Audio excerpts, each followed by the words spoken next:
Welcome, everybody, to the Brooklyn Pod with Pooch and Colin. My name is Colin Helwig. Pooch is out today, actually. He has a sore hamstring. No, he's actually dealing with a bug right now, but he'll be okay. He'll be back soon. But we have a very special guest today. He's one of our guys over at Nets Daily. His name is Jordan Greene.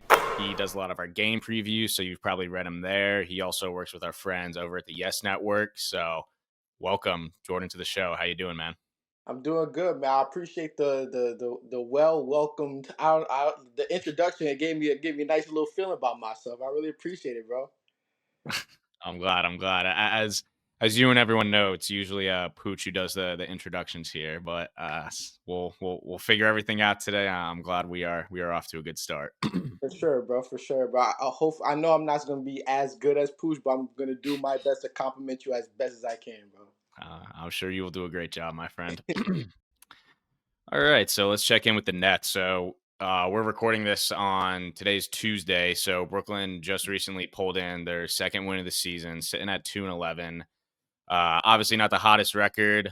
They're going to play two against the Celtics, but Nic Claxton's playing some of the best ball of his career. Drake Powell has really kind of emerged as a rookie to watch. So it kind of feels like we're in not too terrible of a spot right now. Jordan, before we get into the questions, how are you feeling about the team in general? I don't know why, but the Washington victory gave me a different direction of how felt before, if that makes sense. And me and you and the guys have talked about it before. I feel like in the first few weeks of the season, probably the first month of the season, it was it's still a dread to watch, but it was even more of a dread to watch because obviously the Nets they're not going to be good, right? They're obviously people knew they were going to be one of the bottom tier teams in the league, but it was the effort for me that made them unwatchable for me, and it was sad because like you said, I work at the Yes Network, so I had to watch them, so my eyes were bleeding every single time, but but the effort that they gave made me not want to associate myself with the team, especially when you're young. You expect the younger teams to play harder because you have nothing to lose, right? But there was no effort, especially on the defensive end. So with the Washington victory, you saw the shots falling, right? You see the personal development, right? Where, like you said, with Nic Claxton, Michael Porter Jr. is another example, and you seen the ball movement. So the Washington victory gave me like a nice little, okay, maybe I can work with this season. Hopefully I can work with this season. So that's what I got from it. Yeah, yeah, no, I know. Myself and Lucas and the other guys at our team very much are on the same page with you in terms of having to watch, and it was not a pleasant product. I told some of the guys originally that, and I said this in the last episode, that it didn't feel like I was watching basketball because Right. basketball is a game, it's a sport, it's competition. It didn't look like a competition because they were just getting smoked, and that was it. So Yeah. watch it was a different feel. It was feels like there's two kinds of bad right now. There's bad, all right, this team is just like so difficult to watch. They're like bad, and like that's a problem. And then, oh no, now we're stretching into because the win came against the Wizards. Oh, this team is bad, as in they're screwing up their tank. A lot of the stuff we talked about last year. But Yeah. it is all early, so let's not freak out too much. I guess is something I'll try to push as long as I can at least. Alrighty, so this is going to be our mailbag special. We haven't done one of these in a while, so we thought we would dip back into the mailbag. We got a bunch of questions on Twitter, some that you guys emailed us. So Jordan really is just going to spend the episode with me here, just kind of running through some of the questions that we got from Nets World. So we are going to get into that right now. All right, so this one is from Ed Helinski. Jordan, even with a terrible start, what are the Nets thankful for this holiday season? Oh boy, I guess it is that time of year already too. Time is moving by fast, right? Um, Yeah. I mean, I think we already mentioned it. I think the biggest thing, especially with this team, is personal growth, right? With the individual wise. So Michael Porter Jr. He's averaging career highs. I believe he just had his fourth 30-point game of the season, and it's his second career most. think his career most is six, I believe. That happened back in 2021, I believe. Um, my main thing with him is that the playmaking is blew has blown my mind so far. But when he came into the team, I was like, okay, him, Cam Thomas on the same exact roster, shots galore, right? It's going to be a bunch of jump shots. It's going to be a bunch of no swing possessions. But especially with this Washington game, you seen him move the ball around. You kind of seen him being a team leader and seeing him take a leap that we've seen in his Denver days, right? So I think for him it's been a lot of personal growth. Nic Claxton is having the best year of his career as well.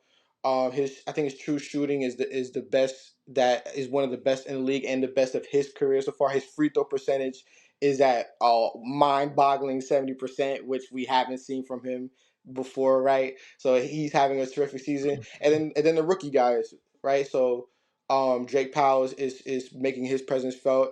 Igor, me and my yes guys, we call him Igor. I don't know if that's how you pronounce it. So I want to apologize to him in advance if I'm mistaken it. But Igor is he's having every game is a step above the last.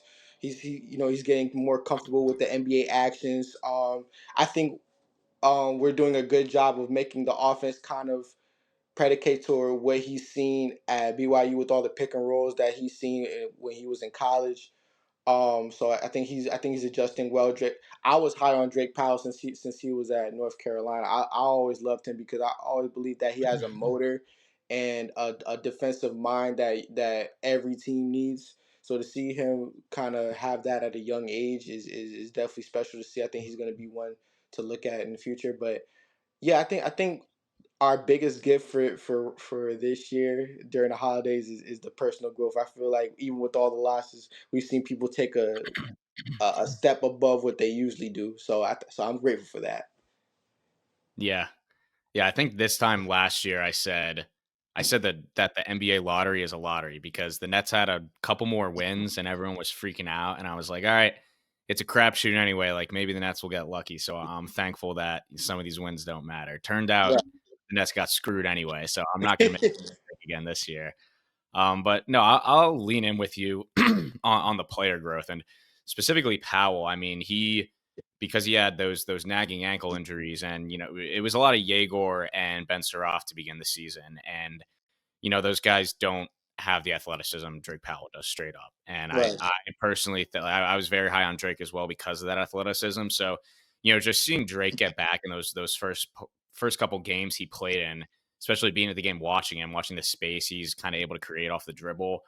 I grabbed Lucas Kaplan at one point and I said, it is so refreshing to watch him move with the ball after watching, no offense to him, but Yegor and Saraf not being able to create any space for themselves. Yeah. Every offensive set starts with a screen. So just seeing that, it was like almost mind boggling to me because I had been so used to the other guys not having that. So Yeah. his athleticism is awesome, and it especially stands out among this group. And Claxton, I don't know if thankful is the right word, but I'm just happy for him to see him playing well. I think he really had some great spurts when the Nets were contending with KD and Kyrie, and I think he really fed off of the athletic, or not the athletic, the competitive environment that he was in, and that obviously went away when those guys went in. So it was really a bummer to kind of see his game digress, whether it was in the nagging back or it was just a lack of a competitive environment, if that motivated him or whatnot. But seeing him kind of come back has been great, and I think it almost I know some people that I've talked to almost feared that that this was it for him, and he just kind of peaked in 2021 or 22 when he led the league in field goal percentage and was a defensive player of the year candidate until 7-Eleven departed. So happy for him, thankful for Powell's athleticism. Uh, Not thankful for any of the lottery tactics though. We'll see. But yeah. For some reason, I just believe that OKC or San Antonio this upcoming draft is just going to screw us all over again, and we're just going to have a repeat of last year's draft. I don't know why, but I just feel like it's going to happen. The NBA allows it every year, which I hate. So we're just going to see what happens, man. Yeah, I know. I believe it's Sam Quinn. CBS had a very interesting thread about how the lottery seems to overthink itself with the whole the worst team should get the best pick. The it like we're thinking too hard to get rid of tanking. I'm not gonna Yeah, regurgitate the whole thing, but I encourage everyone to check that out, especially if you're like Jordan and myself and are not too big a fan of how the lottery just seems to sit around and high five the San Antonio Spurs every other year. that's a fact. All right. We got a couple from Kevin BK Nets 101. He says, with Clowney's breakout and Yeoman looking better every game, where does Cam Thomas fit into the lineup when he gets back? Does Man go to the bench? Can't imagine Jordy does that. What do you think, Jordan? I mean, It's a tough question. it, see, I've always defended Cam, and I always was a fan of him, even since he was at LSU.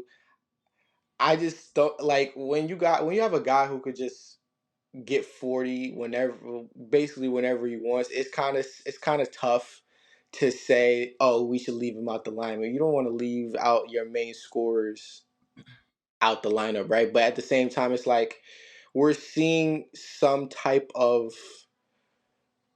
growth with the lineup these past couple games with him out of the lineup and with Terrence Mann taking over that two spot and Yegor handling the with the ball in his hands.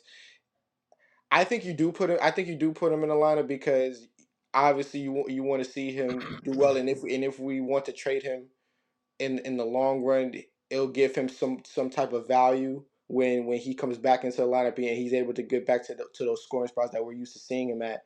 It'll give him some value if we want to trade him. And again, I want to say it again, like Terrence Mann, he's not, of course, he's not having the greatest season, but he is contributing to a different brand of basketball that we've seen from the team in the first couple of weeks. And so you want to kind of keep that momentum going. So I'm gonna go into the direction that I want him to be in it. But if Jordy decides, listen, we're gonna ease him back into the swing of things. We're not gonna push him into just being the main guy from like he was before. We're gonna ease him into everything. I'm with that as well. So he can be in the lineup.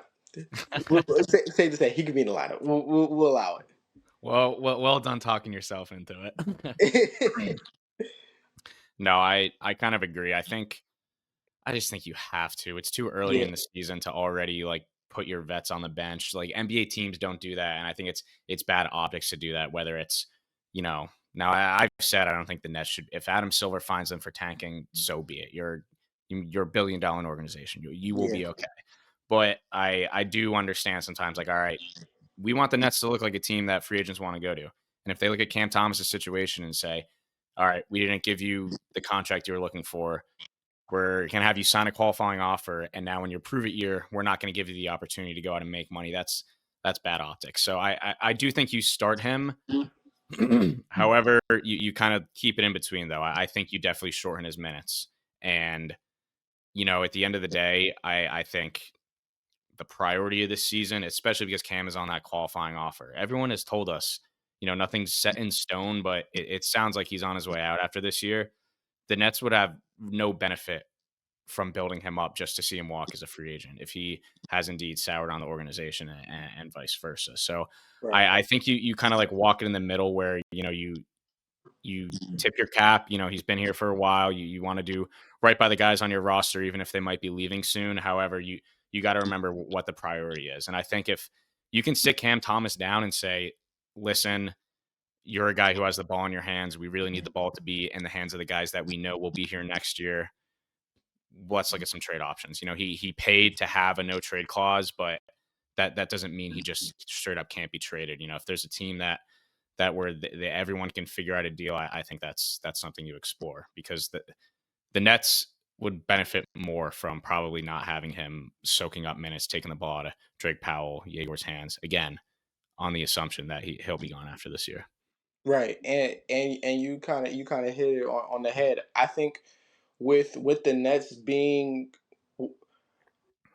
with the Nets being a great with the Nets being an organization known for being player friendly, I think that's what they're aiming for anyway. Because even though we all know that the organization and Cam Thomas has been on opposing direction in terms of his contract, or where he's going to land sometime in the near future, we still want him to feel we still want him to feel wanted and confident in himself to be able to express his values and express what he can do with the ball freely, right? You never want a player's confidence to diminish because of how an organization views him, or how the fans view him, right? So I think even though he might be out after this year, like you said, you still want him to perform at a level where it's like, okay, even though I'm leaving, I still feel like I have some type of value. I don't know if I'm making sense with that take, but No, no, I know what you're saying. And I think it's not so much about anyone rooting against Cam here. It's very much just understanding that Cam's party and the Brooklyn Nets party seem to have different paths right now and different intentions, and that's just kind of how it is. right. All right, this one's also from Kevin BKN Nets. He had 3 questions, so shout out to Kevin. It is the mailbag special, so we are going to answer all of them. How do how do the Nets make sure the tanking doesn't affect Jordy negatively? Losing like this constantly has to take a toll on him at some point. What do you think, Jordan? I believe is the main thing is communication, and making sure there's a understanding between Jordy and everybody in the higher ups, that everybody has the same goal. And I'm kind of worried that it hasn't been like that, because for some reason I've seen in the games, like, even though our priority is developing the young guys, all of our veterans seem to be getting the most minutes, instead of the younger guys getting some of those 25, 26 minute games. Instead Yegor and Drake, they're seeing those 19, 18, 20 minute ranges. And which may be on purpose, because obviously, like we said, the development is key. But I feel like there needs to be communication. Are we gonna play the younger guys, or are we just gonna let them play a little, some minutes, and then let the seasons go by, and all the minutes will come later in the season? I feel like there needs to be a clear goal, because that's coaching, right? The coaching is what determines that. But if the coaching is having different advice from the people in the higher ups, then it's a level of confusion.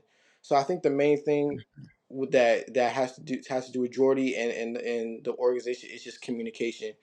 Where Because I believe that Jordy is the coach for the future. I believe he's proven that he can take guys and make them into better players, and into a better team with a common goal to eventually play hard, and to play together for a season stretch. And so, because he's proven that, I feel like him and the organization is going to have to, okay, if I'm going to be here, we need to have one clear goal. So whenever we go throughout the season, even though we are going to lose games, we still are completing that same goal that we have. So I think that's the thing for Jordy. Yeah, dude. After that Houston game, I saw him walk off the court. I was like, they're gonna have to get this man a therapist. Yeah, Like bro. how this team is playing and how competitive he is. I believe, like, when you watch the press conferences, you see he's just like this the whole time, and I'm like, yo, this dude, somebody needs to keep this dude on monitor, because he's gonna lose it. He's gonna lose it. You can tell he's out of it, and like I said before, the effort, when the guys weren't putting in the effort, it was killing him, and you could see it in the press conference. So I felt so bad for him, bro. Yeah, yeah. And I'll say this. This is a little bit like off topic, but everyone is always like, oh, like he should Jordy should tank more. But people forget that, like, and I don't think you get it as much with players because you understand that their situations are a little bit more unpredictable. But this is the man's livelihood. Like, you're at the end of the day, you're judged based on how well you perform. And the coach, if he needs to win games, like I know New Orleans is a little bit different situation with expectations, but they had just as bad a start and they just fired his coach. Like, you can't expect Jordy Fernandez to go out and to lose games and be okay with it even if he understands the positive implications that can come from tanking. Like, I think fans sometimes got to take their fan goggles off and stop thinking about draft picks and understands that like this is this man's job here. This is like how he gets paid. It's his first head coaching gig. It's understandable, and I think at the end of the day, you want a coach who wants to win. I Yeah, think it's if the organization is set on tanking, then it's the organization's fault to, or it's the organization's job to flood the team with players that are not good enough to, win a lot of games. And if yeah, the coach is good enough to get that out of the players, then he did it. And, like, sorry that the coach like won, I guess, in a couple different ways. You know what I yeah, mean? So it's, yeah, I do feel bad for the guy just because I can see how competitive he is, and I don't want him to ever lose that because it's going to be important in a couple years from now. Hopefully, not too many when the Nets are looking to be competitive. But yeah, yeah, I think you were right on your communication call out because I don't think any of us will ever be able to know how the communication of hey we're tanking is passed down if it comes from Cy, if it comes from Marks, and how clear is it shown, how it expressed in the building, who is told we're actually doing this, or is it just hey, only play this guy, and it's kind of like a why, but they yeah, never come out and say it. But it would I could see it rubbing Jordy the wrong way if they say like pat him on the back and like yeah no we're gonna try to win just because that's what you want to do, and then he gets a note saying like yeah Michael Porter Jr. is only allowed to play 10 minutes tonight. Yeah, that's very contradictory. So yeah. communication is key for sure. For sure, and we also gotta keep in mind the history that Jordy is used to, right?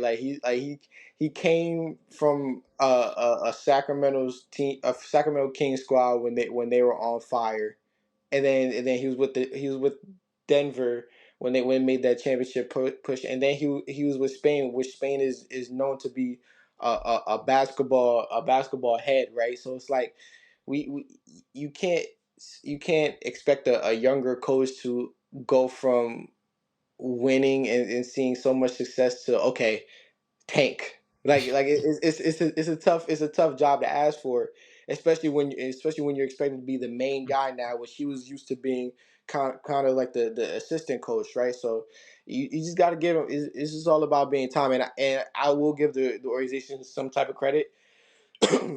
I think they do know that hiring him for the job would require some time for him to develop as a head coach too. So I will give the organization that type of credit, but like I said, man, it's just gonna take time, and we're just gonna have to. This is the good thing about being guys in our position. Our job is just to sit back and see what happens next. So we're gonna have to see what happens, man. Yeah. Yeah, for sure. All right, last one we got from Kevin BK Nets 101. Dioman and Powell seem to be rotation regulars, and I get that Nolan has to get bigger and needs constant reps in the G League, and constant reps in the G League makes sense for him. But how do you guys think we see Seraph and Wolf as regulars? But excuse me, but do you think we see Seraph and Wolf as regulars at some point this season? I feel like they can help the team offensively for sure. I I've always been high on Danny Wolf. I love Danny Wolf since he was in college. I got to see him play before he was even at Michigan when he was at Yale, and my dad's gonna kill me for saying this, but I used to go back and forth between. I would jokingly say it, but kind of not jokingly say it as well. I thought he had parts of his game that was better than Derek Queen because that was the guy that I wanted us to draft this past year. But then I looked at I was like, yo, this dude is 7 foot and is handling a pick and roll. You just don't see that, and he's legit going between the legs, behind the back, and pulling up from that's something that you don't really see. It's even though we're in a day and age where we see when we have Wemby's and Jokic's of the world, but to see him perform like that in college, it was amazing to me. So, and I think that level of his game is easily able to translate to the NBA game because it's so fast paced, and it is a catch and shoot league, and it is a pull up from the 3-point league as a center. and it is that type of league. So I feel like he could translate that well into the NBA. Saraf, I think we see it in the beginning of the season, especially with that first start he had when we played the Hornets in the first game of the season. He does have that. He does have capabilities of adjusting to the NBA style type of offense. Um, but I believe Danny Wolf is. I think Danny Wolf is the most NBA ready out of the G League guys for me.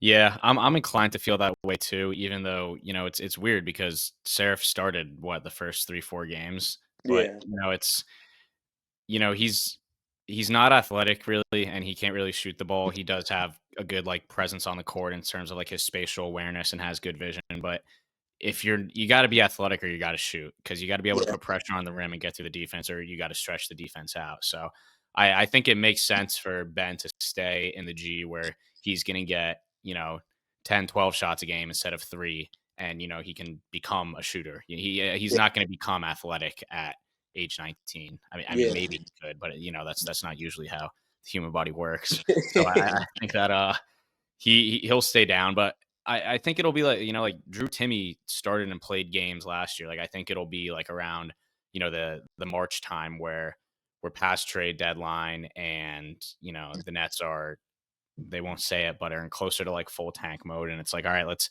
totally just play the younger guy. So I think he comes up around then. And, I think Danny Wolf he probably has a better shot just because the center rotation is a little bit smaller between, it's just Claxton and Dayron. And Dayron has already had, an injury scare this season. I believe he's back now, but there's a little bit more vulnerability there at that position. But I think it'll be, like we saw last year when Timmy came up and those guys were they get bigger minutes, maybe even a few starts towards the end of the season. And the Nets always do that. I think we saw it with they converted Jalen Wilson.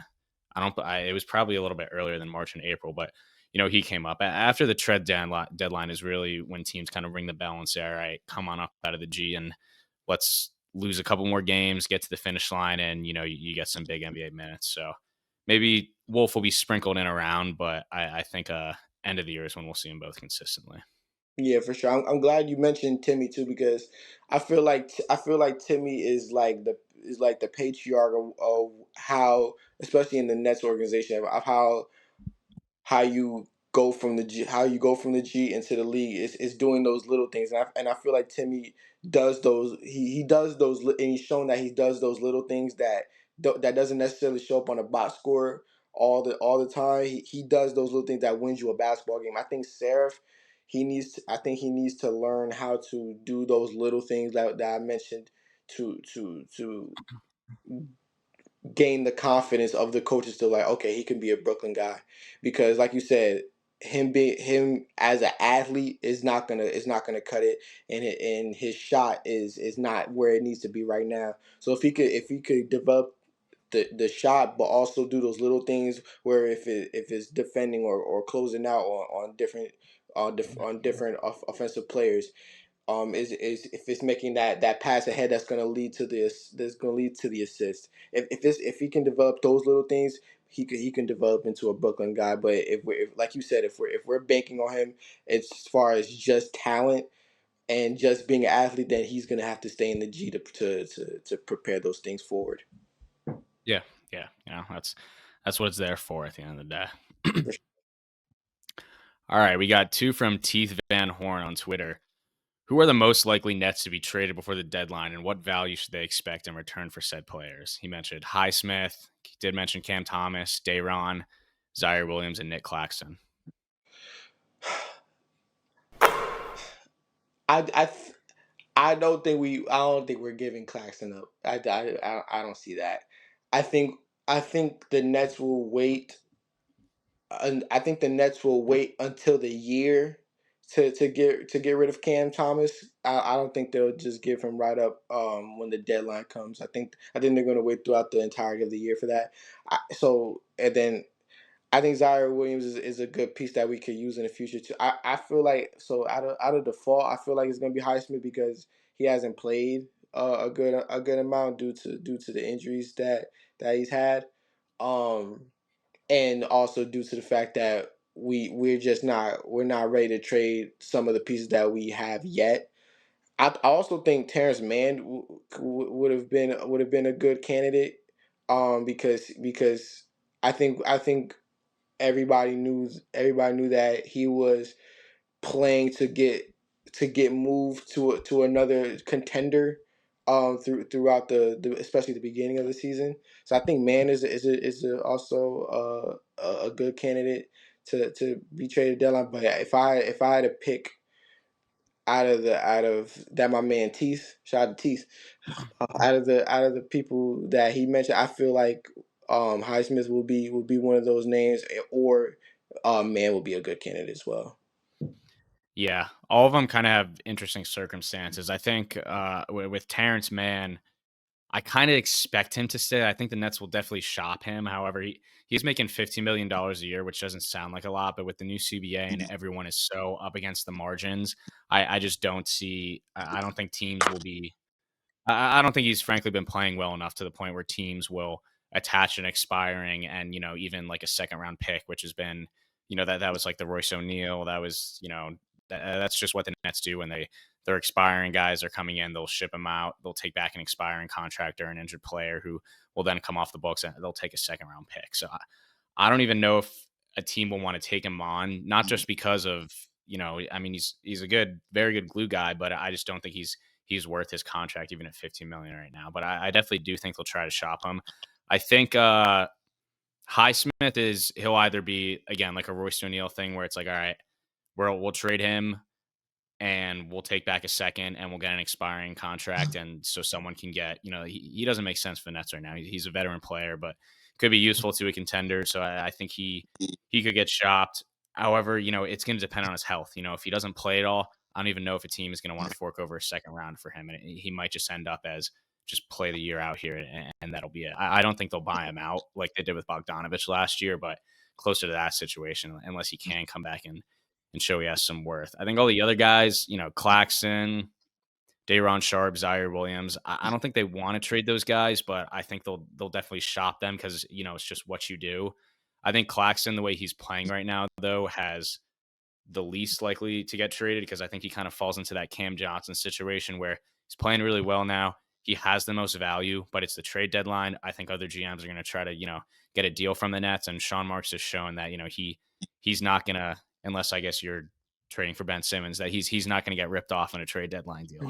So I think he'll say, all right, maybe over the summer we reassess where you can't come to me and apply some pressure, but I do think he will be. We'll get calls for Claxton for sure. Zaire and Day'Ron toss up. I think if the deal is there, they'll trade him, but I don't even know if the market will be if guys will be calling specifically for those guys. Cam, hell of a question mark. For all the things we talked about earlier in terms of how him being off the floor because of how much he commands the ball and how much like gravity he takes and how many shots he takes, I think sometimes it could be beneficial for the Nets to not have him on the roster. So that's a whole different factor that comes into play here. I could see him getting sent out for, a highly protected first round pick, something like that. Yeah, However, it's all going to depend on, like not like Kai Smith, but to a certain degree, he's got to come back and show his value. So yeah, yeah, that's all those guys, a lot of different parameters, a lot of different question marks, but I'm sure the Nets phone will be active in February for for sure. sure. I don't know how you feel, but with the Bradley Beal situation going over the Clippers, I wouldn't be surprised if the Clippers made a move at Cam, either by the deadline or by the year, because I feel like he will be a good replacement for Bill, because I feel like they're a similar player. Bill, Bill's when he's healthy, he's a bucket getter, and Cam is obviously a bucket getter. So if Cam were to move, I wouldn't be surprised if the Clippers made a move. I really don't want Sharp to go. I feel like Sharp, for some reason, I see Sharp as that Steven Adams type of guy going in the future, because I seen a stat on the last couple of days on Twitter. It said that, and I didn't even know this at the time. It said that Sharp, when guarding, I don't know if it was big men or players in general, but within the free throw line in, he's the number one guy in guarding players in percentage, and I thought that was an amazing stat for me.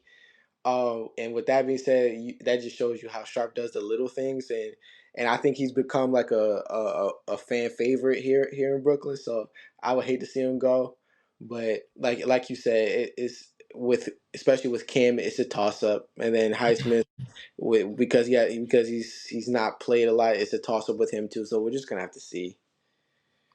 Yeah, I would be bummed if they sent Dayron out either, and I'm not endorsing him to start over Claxton all of a sudden because Claxton is playing so well, but I don't want Dayron Sharp to get traded before we give him a season where he's either starting or consistently playing, 25 plus minutes. Everything's been in spurts for him, and some of those spurts have been really good. I always think of that Thunder game last year where he just looked like the best center in the league for like a Yeah, night, which was crazy, but it was a lot of fun. And he's so versatile between his vision and he's starting to shoot the ball and he can run the floor, he can defend the rim. Like I I wouldn't be shocked and I would be annoyed if, the Nets traded him and he went somewhere where they really needed a big and he started and he maybe didn't become a star, but became, like a very good seen as like top 15 center in the league. right. All right, last one from Teeth Van Horn. Are the Nets going to actively attempt to avoid MPJ's guarantees for next year? Based on his current stats, it's not crazy to think he could be an all-star selection. If he gets an all-star, I believe he gets a 5% or not 5%, $5,000 salary bonus. Mm. What do you think? I don't think you could like I said in the beginning of the episode. I just it surprised me on how much we've seen him grow within this season. I did not think that he had the playmaking bag in his game, but like we said before in the Washington game and in the game before that, he's had two straight games where he's had 7 assists, and I think going back to his high school days, we've players around the league and teams around the league knew he was a number one option type of talent, but obviously with Denver, you became used to him just being pretty much a spot up shooter. But with now that you're seeing him truly expand his game and seeing all the facets that he brings to a basketball game into a basketball team, I don't think you can avoid the fact that he's giving you the best that he can give you, and on borderline all star type of season. So I don't think you can avoid that, and you can make the argument that let's say we do get some good picks in this year's upcoming draft. You could use those picks and they could play with Porter because of that playmaking that he's shown.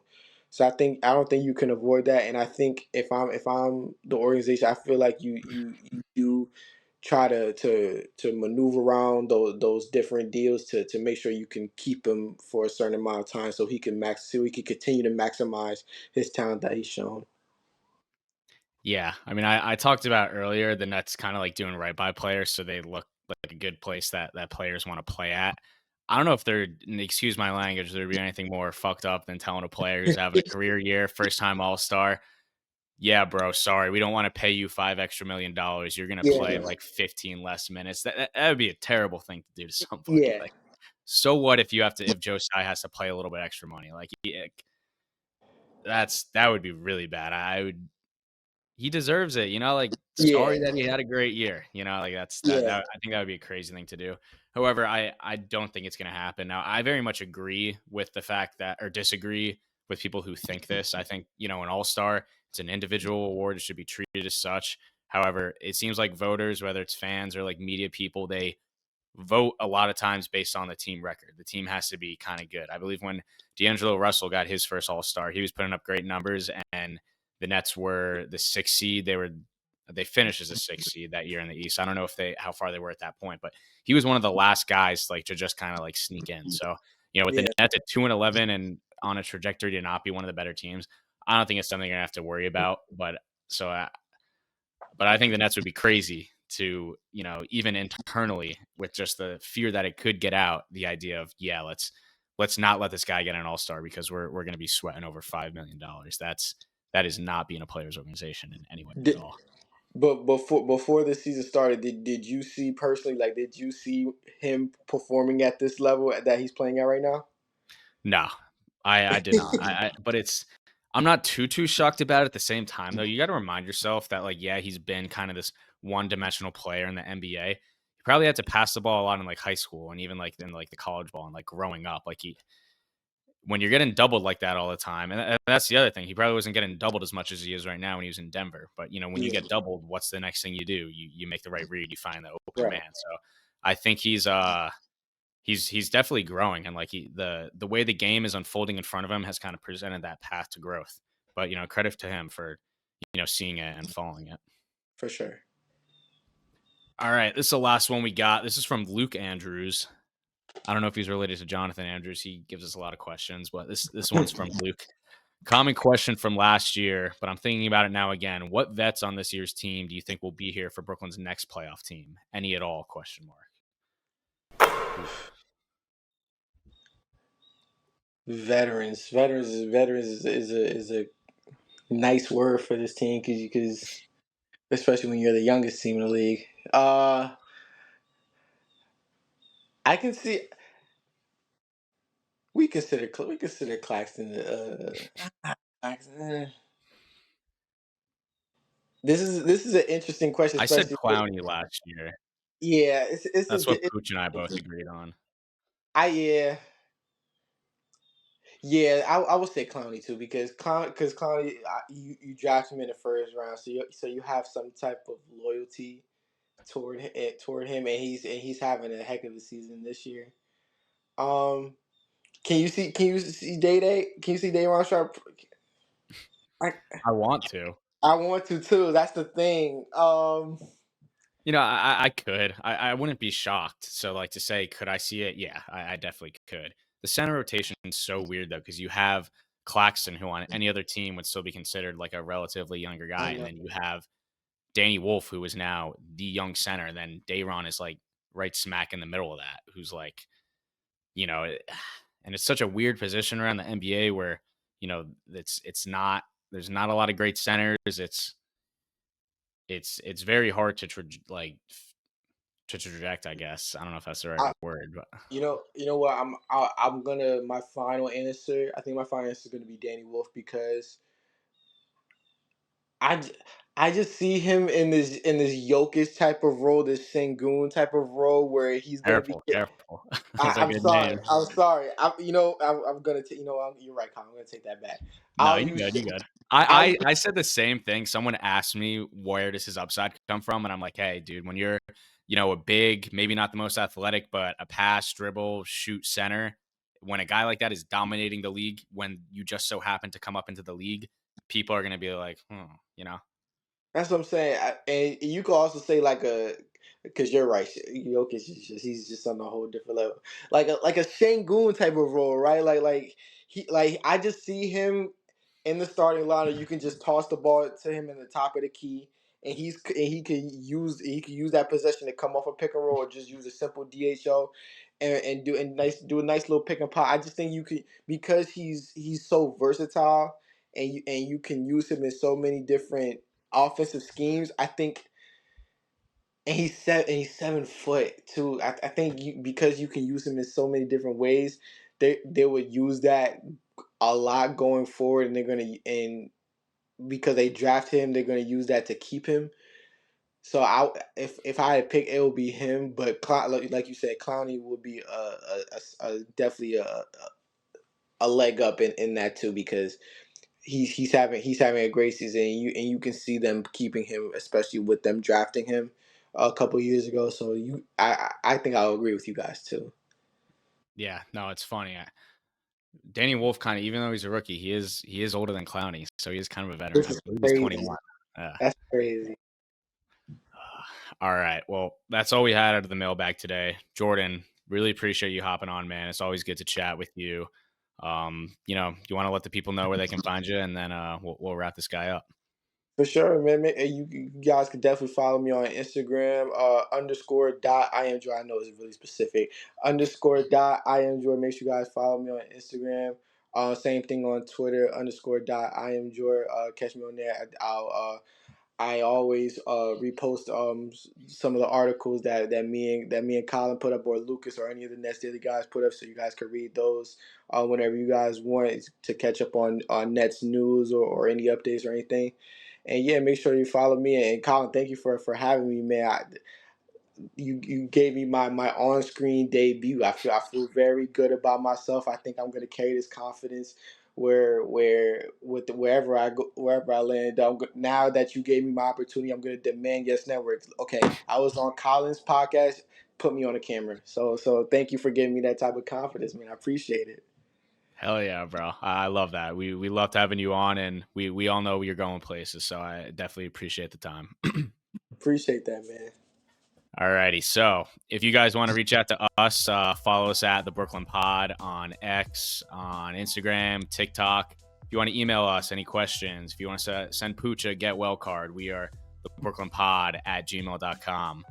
I'll be at the Celtics game tonight. I think the next home game is the Knicks on Monday, and then we got Thanksgiving. So happy Thanksgiving, everybody! If we don't talk until then, and yeah, I don't got to sign off yet. That's usually Pooch's thing. So I will say, take care, everybody, and have a good one.